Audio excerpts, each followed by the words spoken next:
कराची के मुख्तलिफ इलाकों में वक्फे से बारिश का सिलसिला जारी है। बारिश के बाद मौसम खुशगवार हो गया है। शहरियों ने मौज मस्ती के लिए तफरी गाहों का रुख कर लिया। नुमाइंदा बोल न्यूज़ अब्दुल हसीब खान से मजीद जान लेते हैं। जी अब्दुल हसीब खान, अपडेट कीजिएगा। जी बिल्कुल, शहर के मुख्तलिफ इलाकों में इस वक्त भी कहीं हल्की और कहीं मुतदल दर्जे की बारिश का सिलसिला जारी है।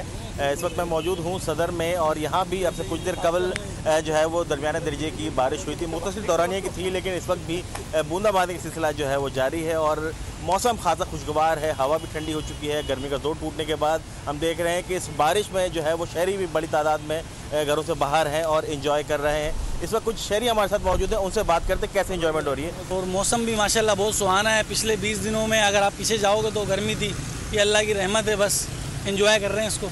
अभी रोडों पे पानी भर जाए तो लोग इतना नजर बाइक वाले परेशान, कार वाले परेशान। अभी लोग जो है ना बहुत इंजॉयमेंट कर रहे हैं, बहुत मज़ा आ रहा है सर। मौसम जो है वो खासा खुशगवार है। सुबह से ही मतलब जो है वो आबारालूद था और वक्फे से जो है वो बारिश का सिलसिला शहर के मुख्तलिफ इलाकों में जारी है। सब्सक्राइब करें और बेल दबाएं ताकि कोई खबर रह न जाए।